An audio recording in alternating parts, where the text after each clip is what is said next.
Robertson Show. He used to work in none of your business, and now he's in all your business. Welcome to the Jeff Robertson Show. Sure. Yeah, all right. Because I had looked at when I was going through my notes, it had it as still pending, but I'll make sure that I'll add that here. Let me tell everybody who's with me today. I'm excited, That's man. awesome. I've been back and forth on some. I've had I think you're my second police officer, so I've been able to talk a little bit of police work here in the last few weeks. And then, man, I tell you, Nate, I'll tell you a little bit about it in a second. But I've had some guys from in recovery, and that were on the other side, right? They've come on, man, and it is. You talk about reliving the career from their perspective and then from ours as well. So it's been really cool the last 3 or 4 weeks of just going through some episodes. That's awesome. Today on the Jeff Robertson Show, I'm joined by Nate Green, coach, consultant, and soon-to-be author is what I had because we had scheduled this a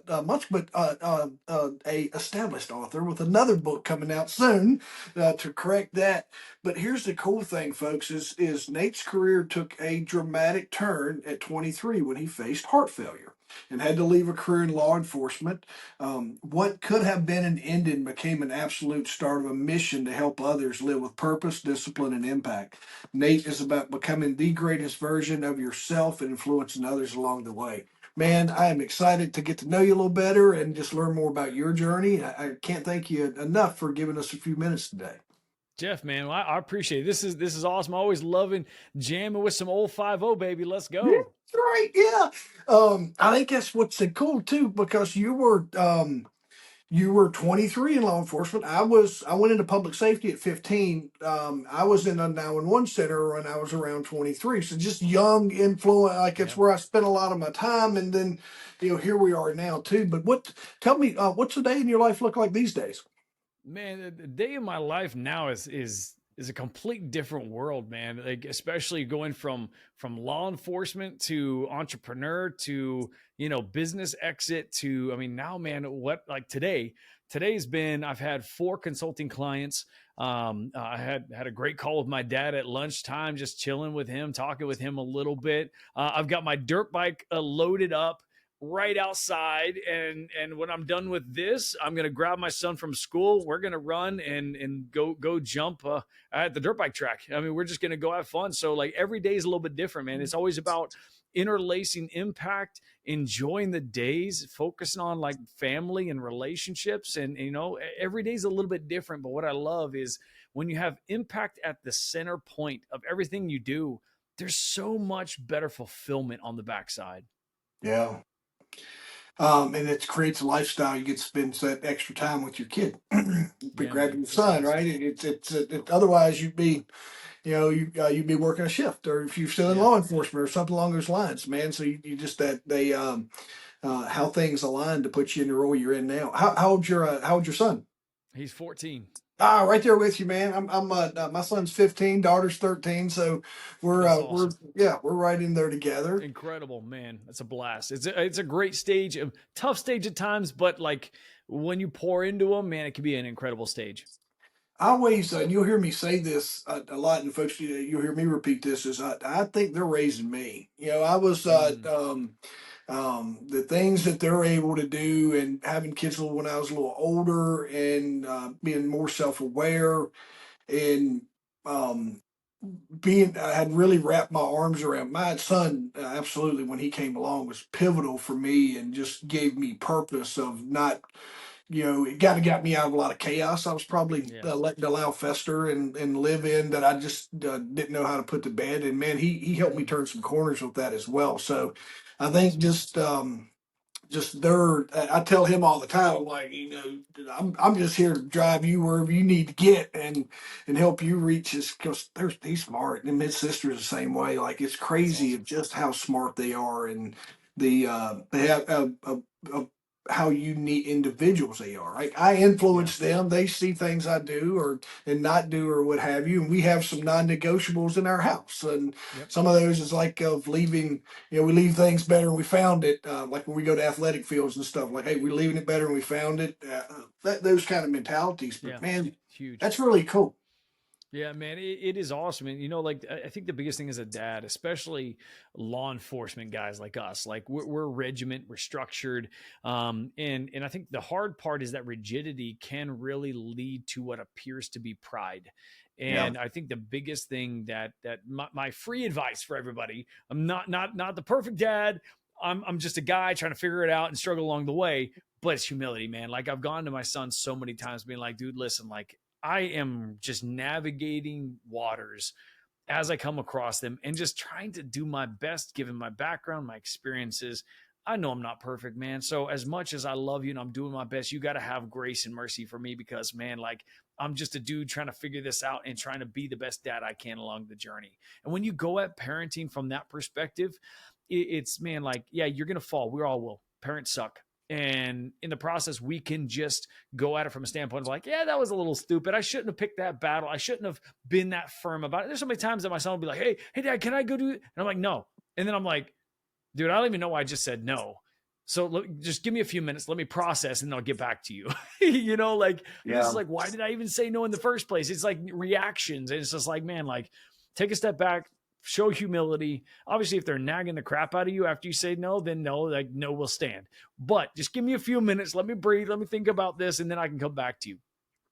Man, I think when you add that too, and this is something I told mine last year or so, was I set them down and I was like, all right, raise your hand if you've ever been a dad before. And I'm like, and I was sitting there and I'm like, all right, can you two go get your manual and I'll go get mine, and then we can exchange manuals. I'm like, all right, and they're like, where are you going with this? And I said, so let me tell you something. We're figuring this out together. And if Yep.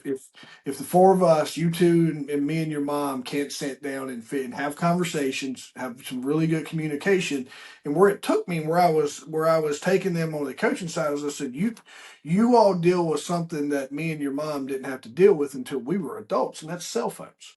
I'm like, Yeah. you have information and communication at your fingertips, and I'm like, I'm still processing that as an adult of Yeah. and I go, when you guys decide you're going to snap a selfie and send it, it's there. Back in my day, I had to send that off and get it developed in 2 weeks. And so Yeah. they deal with different things than we do, and Yeah. that we did. Different So I try to pressures. kind of Yeah. tell them like it's our job to, and I think from you listening to you say it really speaks to the vulnerable side of letting hey, I don't have all these answers, but us No. working together, we're going to try to complete this puzzle. Yeah, man. And I think that's the key in life, man. Like so many people, have that mine's bigger mentality. They got something to prove. And like for me, when people talk to me, I'm like, dude, I got nothing to prove. I've got a history that speaks for itself. I've got a resume that speaks for itself. But as of today, I'm just another dude that's trying to figure out what is the greatest purpose that I can have on this earth to have the biggest amount of impact. And I'm just doing my best to navigate each step along the way. And just, I'm held accountable by God. It's like, hey, listen, like, what did you do with your days here? And that's where, for me, it goes beyond me. And that's where, like, yeah, great, mate. Maybe I did some cool things, but that means nothing about today. I got to wake up today and do the best I can today to have an impact and change lives today. Because resumes don't do anything for changing lives. They're a part of where you were, not where you're at. Oh yeah.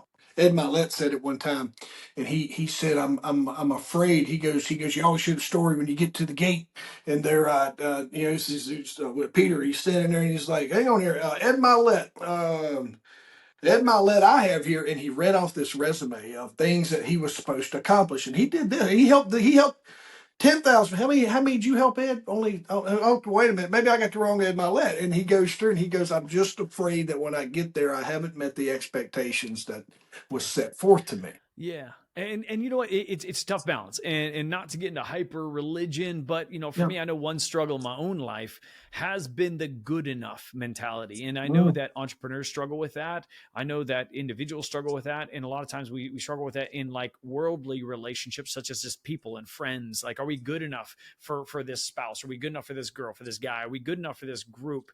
And I think for me, because of some of the stuff that happened to me when I was young, like I've always felt not good enough in my relationship with God. Like I always had to do the things to be good enough for God to approve me, to want me. And if and I know, That's completely the opposite. Yeah. It's like, hey, listen, God sacrificed for us when we were his enemies. And how much even more once we become sons and daughters of him, like how much more does he care to say, hey, come here, Nate. Like, I know you can't get right, but it's all right because I'm God.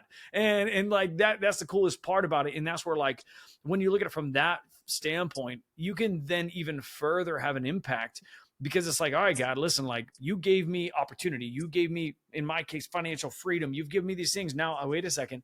I want to be more, give more, impact more, because of what you've given me, not out of obligation, not because I have to be good enough. And really navigating those waters, man, has been a lot to mentally process, especially as law enforcement guys, man. It's like, hey, listen, here's your checklist. Here's how you get to the next. Here's this specialty school. Here's how you become a sergeant. Here's how, dude, it's always checklists, and you got to be good enough. And then, I was 19 and I was like, man, I had something to prove, because nobody thought I should be there, because I was the youngest, on the force. And they're like, man, you a whippersnapper. You can't even buy your own guns and bullets, and you can't even do this, and you can't even do that. Can't even drink a beer. But, like, I had to show that I was not only going to go to the level, I was going to go beyond. And so my entire life has been that performance based. Are you good enough? And it's been so hard to shake that in my own life. Yeah.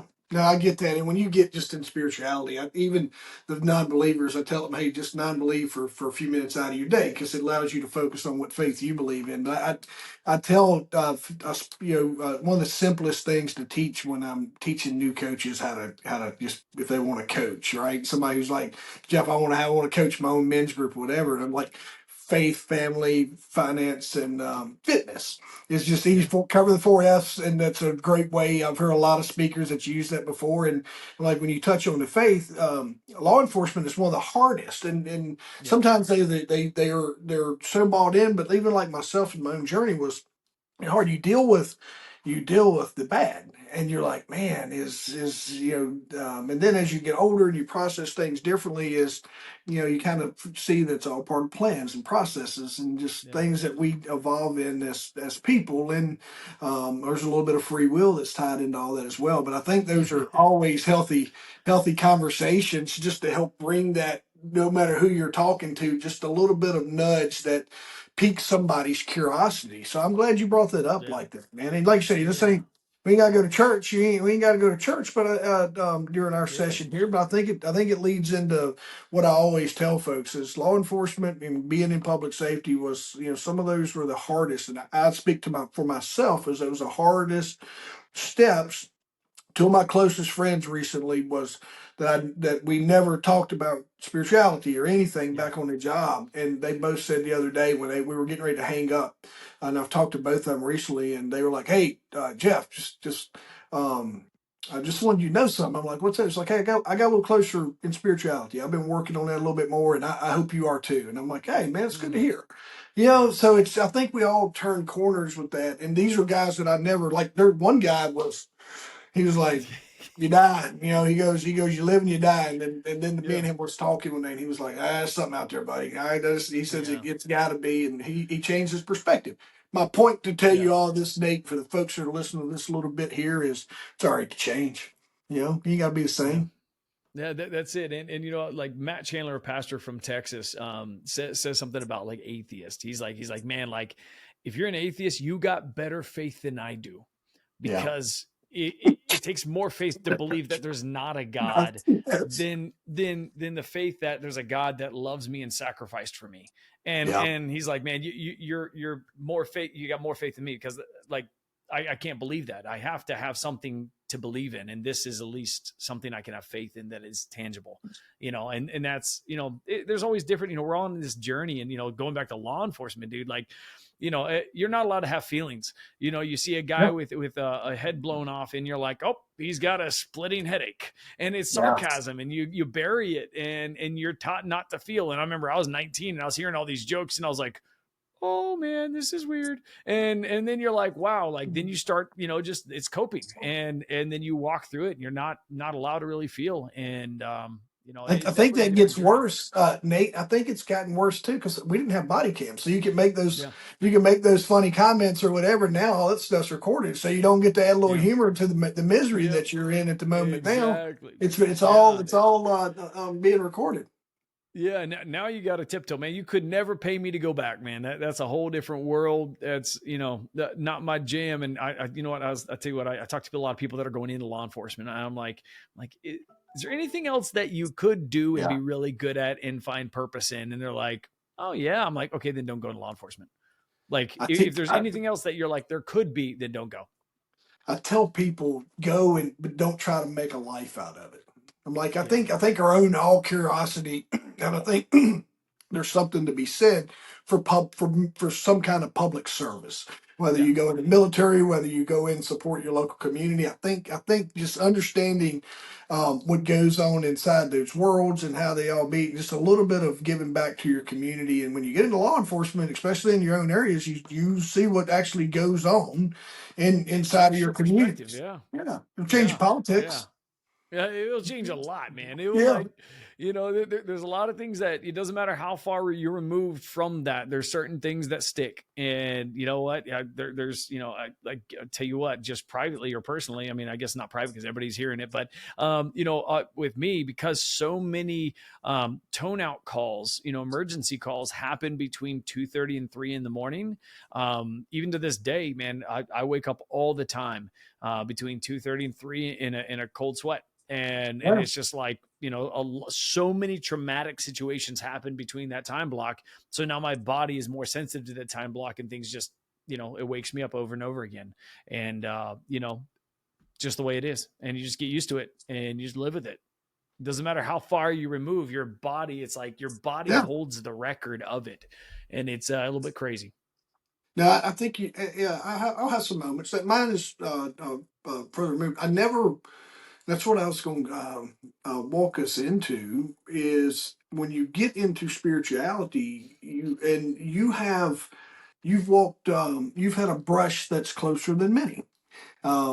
Just reading about you and when um, your uniqueness of someone who's that young and had an experience in heart failure, that's because you see that sometimes with folks that had a heart attack, like whatever, like, oh, wait a minute here now, something spoke to me, or I felt this, or and you see that with seniors or folks that are. So Yeah. you've had like a lot of nudge Yeah. to find that closer journey, whether you were close to begin with or you were in your own journey before. But walk me back, man. You started law enforcement when you were 19 or in public Yep. safety, and then um, tell me about those times for you, and then ultimately where you end up when you're around 23 years old.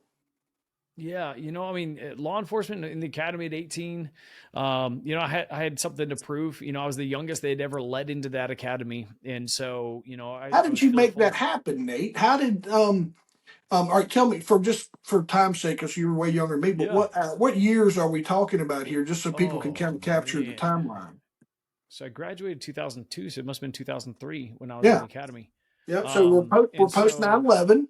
We're yeah, post nine yeah, eleven. For just there's so when you look at anchoring moments post 9/11, there's law enforcement's just churning. It's like Clinton. yeah, I was a my position was created out of the Crimes or Cops Act that President Clinton passed. gotcha, So they dumped a gotcha. bunch of money in. So here it's not like there's this, hey, we're just taking whoever we can come in. They Yeah, picked you for a reason, dude. Sounds like you were a squared yeah. away kid.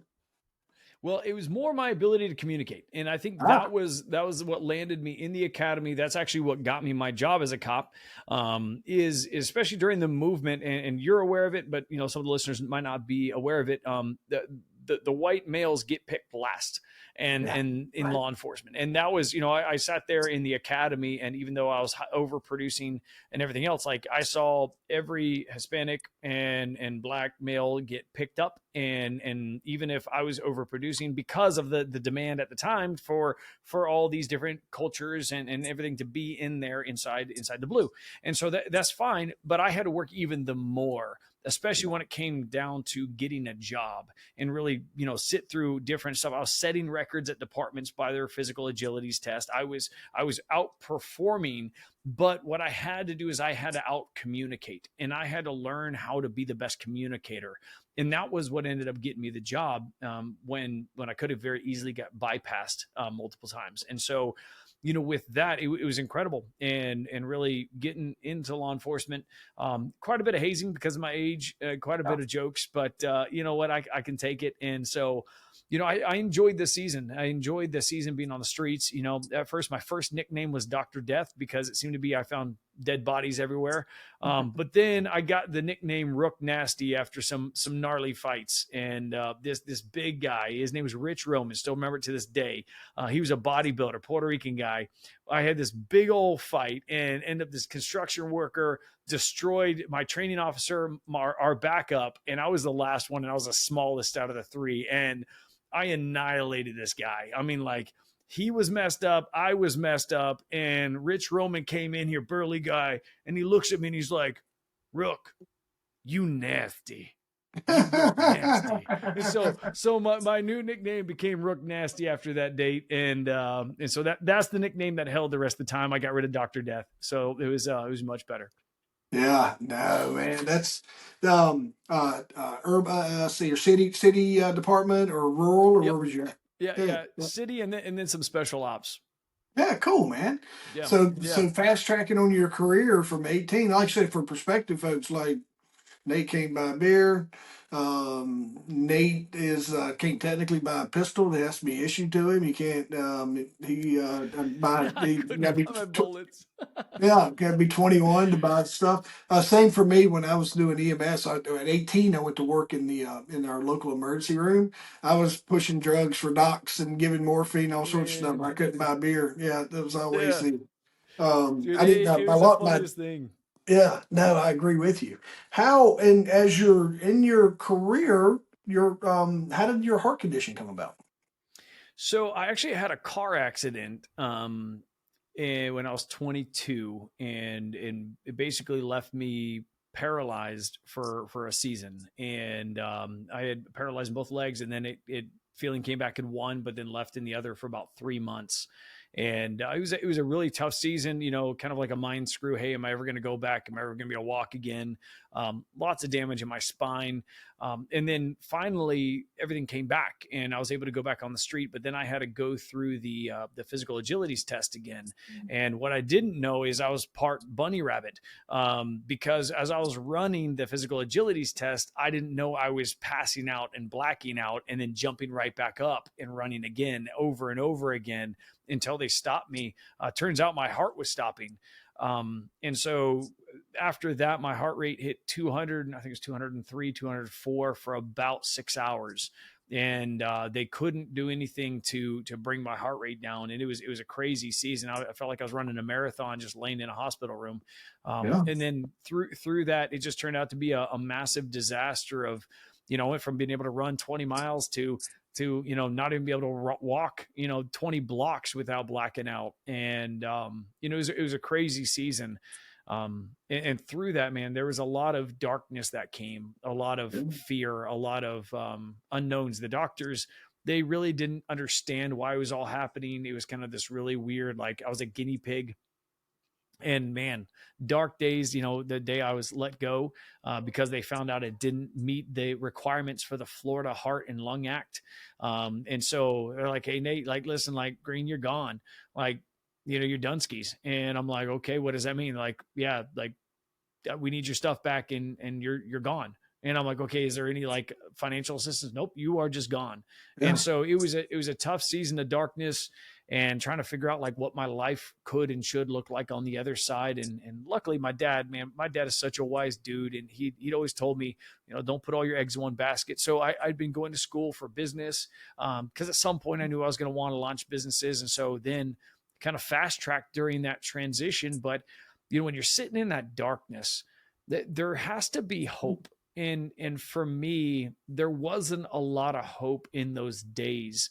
And I think the hardest thing that I had to face was, am I going to sit here and end this and take the easy road?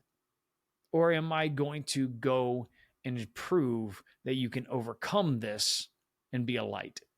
Yeah. Navigating that. And I knew in that moment that if I was going to push forward and try to be a light, that I couldn't go at it easy. I couldn't go at it slight. I couldn't go at it where I was willing to just check a few things off my list. I set in my mind, like, if I'm going to do this, I'm going to do this. I'm going to go chase down the entrepreneurial road. I'm going to show people that you can overcome hardships, that you can really create a better life for yourself. And I'm going to learn not just for me to win, but I'm going to learn, document, and then go back and help other people. And that was the entire mission that I set out on in that timeline. And I think that's what kept me motivated. That was that hope that I clung to, was more that this is not just for me. This is for they. Whoever they are that are going to need me down the road, I need to overcome today for them. Who, man, I mean, that is, because it's all you knew, right? Basically graduated high school and you start being a cop, and you're doing police work and all the things that you enjoy. And then comes this time come along to say, you can't do this anymore. Um, all right. So a couple questions I had was the heart condition a byproduct of your first accident, or did you ever figure that out? So in the end, like years later, a chiropractor found that higher up in my spine, everybody was focused about all the discs out and all the damage down in my L's. Somebody missed that my spine actually had a kink in it from the car accident. Yeah. And the kink in my spine was right above where my brain would then communicate to my heart. And so it was basically a neuro and cardiogenic communication path issue, which, thank God, the chiropractor was able to put me through a ton of treatments over years and years and years and straighten my spine out. And I am good to go, and with no side effects, no issues. And, it definitely was crazy to find out that it really was caused by that car accident. But, it was too late to go back and go after the city for it. Yeah, I was going to ask you, was it on the job car accident, or was it? Yeah. Yeah, it was in my cruiser, but it was too late to go back and reopen that can. Yeah. Oh man. And yeah, Aaron, I think the other thing I wanted to ask you, because this is, the cool thing for me when I talk about my dark times, and this is our opportunity to talk about Nate's dark times, is there's this is knowing who is around you back then. Are you trying to forge this on your own? It's what kind of support network comes into your life, because I mean, let's face facts, y'all. Nate's not just dealing with a career loss. He's dealing with, if I turn over wrong in my bed, I might not wake up. So there's a certain, like, there's this, my mind's working of all the things that I'm sitting here like, don't move, Jeff, because you never, what kind of support network did you have around you back then? There's pros and cons to law enforcement. And I think one of the cons is, naturally, a lot of guys, not all guys, when you go through hard times, you go into a season of reclusion. Yeah. And so during that time, I reclused. And so some of the people that could have been there for me during that season, I didn't allow to be there for me during that season. The same way we made sarcastic jokes about our hard times, and the things that we saw, is coping. And how I coped in that moment and in those moments was, I got tired of seeing the look of pity on people's face when they learned about my situation. I couldn't handle the pain that they had for me. And so I pulled away. I couldn't handle another, man, I'm so sorry. And so I pulled back. And so during that season, could I have had a lot of people that were readily available to deploy and assist me emotionally, spiritually, and just connectively? Of course. But with my background, it wasn't the natural move. The natural move was to self-sustain, was to fall back, was to, tighten the grip of, hey, listen, like, I'm just going to sit in the darkness, and I'm going to sit here and hope people don't call. And that was those moments. Dude, absolutely the same, to the point to where I reach out for some of those voices that I pushed away back then. There's a list. Like, I have this, I go through, some of them have reached out for me because they're like, hey, just some of my old friends and mentors and people. There was a few people that absolutely came by. A couple of them I reached out for to maybe try to talk to on my show, just so I can say, hey, I just want to publicly tell you how much what you meant to me during that time, and what a jerk I was being, but I didn't know how to process my emotions back then as good as I do now. Um, and then I've also, Nate, I have a few where I'll see them and I'll be like, thank you for your patience, for letting me grow up and and you know, and just Yeah. let it, because it took me longer to my one of my old mentors told me, he says, you were fine, just took you longer to grow up than it did most people. So I'm with you on that, man. And if all right, so this is what the Nate now talking to Nate back then, would you say, hey man, just keep doing what you did because it got you to where you are? Or Oh would you man. sit back and say, hey man, you got, here's an opportunity for you to like, I used a rubber band. I'm like, we got you pulled back right here, but here's some people that can help you jump further ahead than what you are now. How would you process it in that Monday morning quarterback situation? Man, it would be going back and say, hey, Nate, it's about the we, not the me. Yeah. And sometimes, you've heard the saying, don't block the blessing. Yeah. And I think that's a part of it is sometimes people need to show up for people as a part of their hope. That's their hope that whatever situation they went through prior, this is the opportunity for them to utilize it with empathy and to utilize it and connect with somebody. And I blocked the blessings. I blocked the people from being able to use their difficulties or their hardships to support me in that time frame. And so, yeah, I mean, it's about the we, man. Like anytime it's always Yeah. about me, what I'm going through, what I'm dealing with, you know, even though you're trying to protect other people, you're really trying to protect yourself. And in there, it's like, man, if I went back, I would definitely have done it completely different, but we can't. I'm sitting here now, and now I try to use it as a way Yeah. to influence other people. During their dark times. Hey, listen, like I'm here for you. I've been there. I've sat at the end of my ropes, and I made it through just by the grace of God and barely scraping by. Don't let it get as dark as it did for me. Yeah. No, yeah, I think that's what we do. Like and same as like we try to use our stuff. Like I absolutely can't go back and change any of that stuff. I made the decisions I made to put me kind of where I'm at now, to where I've got a way better clarity from a coaching standpoint or from a friend standpoint or whatever that might be, dude. And so I feel that when you say that, but it sets you up for you creating those moments for daily choices to help you create the greatest version of yourself. Tell us how, like here we are, folks. Like we have negative Nate who has walked us into this life-changing moment that has where you have to, I mean, we're not talking about, hey, he got fired, let go from a job. We talk about like he's dealing with his own mortality and life or death, and a heart issue that we don't know where it's coming from, and all that happened to set us up for where we are today. So what does that look like now when you add those daily choices in? Man, the compound effect um, is incredible, but it has to be focused. And I think that's what a lot of people miss is the right focus behind their compound effect. And even for me, in my early days as an entrepreneur, man, like I got so distracted. I get distracted by other people, and I call it the noise of around you. What is this guy doing? Oh, what are they doing in business? What is this going on? No, what is your plan? What is your focus? Solidifying the focus of your adventure, your story. What do you want it to read? In my first 2 years in business, man, I lost my house. Man, went through a lot of financial hardships because this is right after law enforcement. Basically like any savings I had got burned right away, and dealing with this tough run, and then launching my first business, and I really had to stay locked in. And so about 2.5, 3 years in, when I was feeling myself constantly comparing myself to other people, other entrepreneurs, I looked at myself in the mirror and I just said, dude, like suck less. And I'm like, man, you got to do better. And then I'm like, suck less, do better. And that became like my daily motto.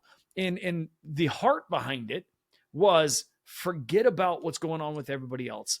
Don't be distracted by anything around you. What is your plan? What is your purpose? And what is the greatest version of you that could ever exist? and every day move the needle forward. Even if it barely inches, even if it just creeps forward, you got to move the needle forward.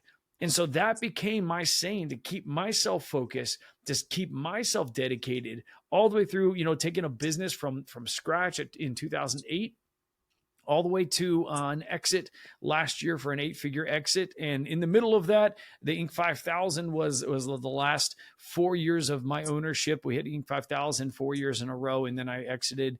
And so like hitting some major achievements as an entrepreneur, resume stuff. And man, it's incredible. And I love it. And God has graced me with a lot of freedoms because of it. And I'm grateful. But it's kind of like a comma in the story. It's not a period. Because like now it's like, man, like I feel like this even more obligation to do different and do better and to chase after the greater version of Nate and to impact more lives and to do something what other people aren't willing to do and to show up differently and to walk through life every day saying, hey, listen, who can I impact? God, give me opportunities to change lives. Help me influence people. Help me show up. Help me. You know what? Let me use the Holy Spirit and prophecy and whatever it is, like help me show up for people in ways that I can't even comprehend sometimes. And you know what?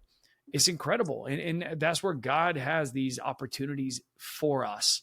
But sometimes we have to lay ourselves down and say, hey, God, listen, like I know I'm a can't get right, but you know what? You can use this dude. You can use me in a way that I can't even imagine. So you know what? Every single day, I'm just going to keep on showing up, trying to change lives, trying to impact people, trying to help people, guide people, influence people, and let's see what we can do. Let's see what God can do with this thing, man, because it can get crazy. Yeah. No, dude. Is there something you had to unlearn to help kind of get you going with that? Dude, how much time we have? I mean, Right. how many 2x4s did I take in the face? How much pride got involved in the process? How much wrong hiring decisions? Thinking I knew stuff when I realized that the more I know is the more I don't know. I mean, dude, I could go on for days about failures, mistakes, missteps, and like you name it, man. We could have a whole nother call just about like the 101 mistakes that Nate made in the last 10 years. And we can dive in because, that's there's so much. I mean, I had to unlearn the biggest thing, and this is something I challenge everybody on. Unlearn the expectations that were put on you, or the things that you heard from childhood, or the things that are surrounding you, and learn you. Yeah. Man, that's the biggest thing. Once you do that, man, like once you really lock into, forget these expectations, forget these pressures, man, like who is Nate? Yeah. Who is Jeff? Yeah. No, I'm telling. And what are you supposed to do? You put that in words that make sense to me now, but that's what I have learned over the last 2 years, especially. So I did a lot of cool things. I've got tons of experiences and all the stuff I got to do. But I was like in these stumbling blocks of whatever. And I'm teaching leadership this week at a company, and I kind of told them that today. And I'm like, my life turned when my leadership got better. My life turned and my momentum changed when I started figuring out, because I teach this. And I said, my life changed, and I started when I really started getting to know me better, and working through. I didn't realize I was still stuck in survival mode from just some of this over the year stuff, of where it was kind of still affecting me in some different ways from, and then just talking to different guests on my podcast. And a few people point like, Jeff, you're still doing this? I'm like, yeah. They're like, hey, maybe do some research on this. So my guest and just my work here really helped me started to figure that out. And you kind of saying that the way you present it, like that's what my guest would do. It would speak to me, and I'm like, wait a minute, that's exactly what I need to hear right now. Thank you for echoing that. So what Nate's telling you folks is there is. My wife said this to my daughter. She was a couple years ago. She was talking with something about love. My mom says or her mom goes. My wife, she goes, the right person's going to come along, but they're not going to come along till you love yourself. And she goes, once you learn to love yourself first, the absolute right people is going to come into your life. But until then, you might find what you think is love, but it's not going to be love. And man, in the way you just said that, like folks, really, really go back and listen to what Nate just said, because getting to know you, and it might be through that struggle that Nate just talked about, and through bad decisions and all those things like that. But man, when I'll plug you, but like working with someone like Nate, who's kind of experienced all these things, who can collapse that time to say, hey, this is where you're headed. This is an easier, less. It's going to take you less headache for you to get to know yourself if you do these steps versus spending thousands of dollars and trying to learn it out on your own in a business that you may or may not make it in. Dude, that's a really great way of putting that. We got a little bit of delay on the audio. I saw that, yeah. And so I want to make sure I want to hear that question one more time before I answer it. It's hang on here. It was doing something similar with me. Hang on a second.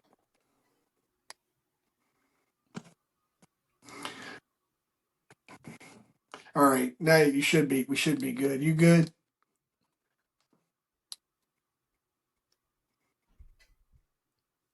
I cannot hear you. It's Yeah, I cutting got out a you. little bit.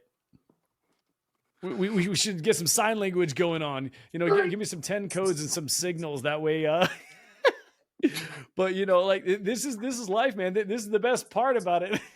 Like reality is not perfect. And like just to pivot on that for a second, is like, the great part. I love what you said about, love yourself. And I think that is so vital.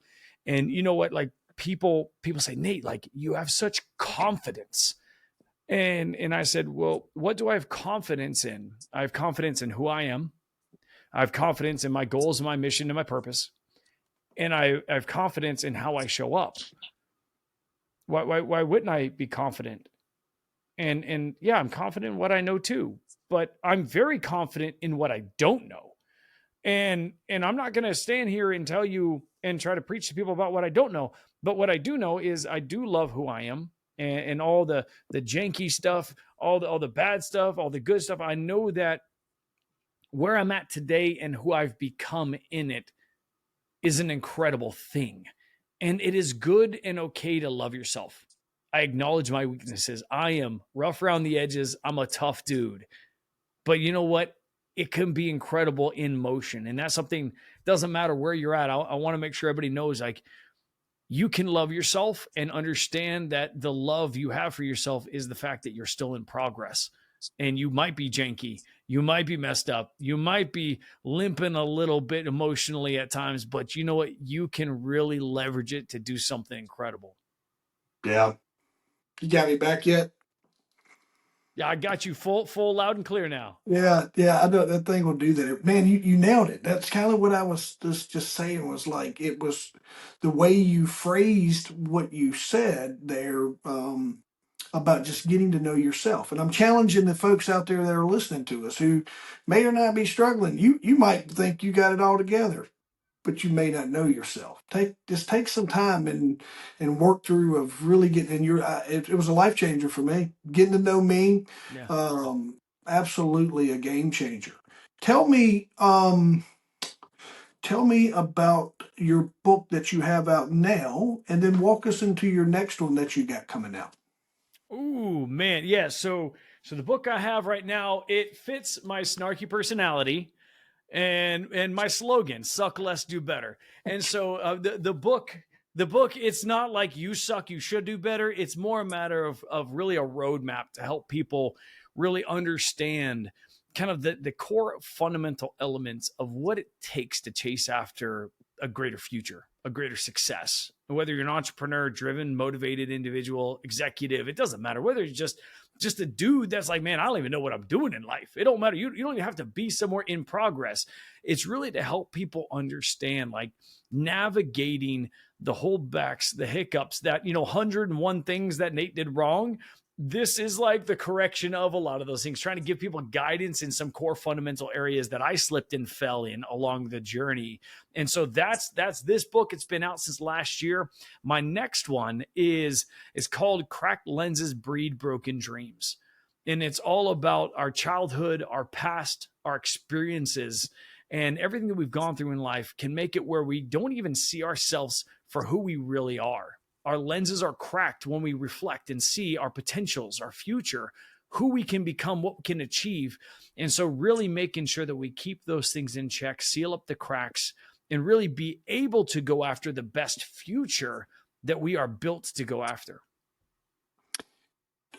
When is that book due out? Do you have a date yet? We don't have a date yet. We're trying to make some decisions on the exact launch date. I am still in some of the writing process because this one, man, like what I love in my writing style is I always love having fun stories that start the chapters and then relate all the topics back to it about different areas of my life, man. In Suck Less, Do Better, that book, there's a story, I think it's chapter 6, that I talk about some of my dating experiences once I went through a nasty divorce and I went back onto the dating market when I was 34, and a 6'2" Brazilian woman decided to make me feel like a snack and tell me that she wanted to tie me to the bedpost. And I was actually scared because I'm only 5'9". So I'm like, man, like I am legitimately scared. You are much bigger than me. And so, you know, telling life stories and like just connecting the dots, man, it's a blast. And then we got a cool project that I can't really go into, but that goes parallel with this next book. And that project is what's slowing down a little bit of the release date, but it's going to be even more impactful. And that's really the big purpose. Man, that's awesome. You ever hear Mark O'Brien? Oh yeah. Mark O'Brien, soccer player from Ireland. Make sure we got the right one. Yep. Same, similar. Honorary by nature.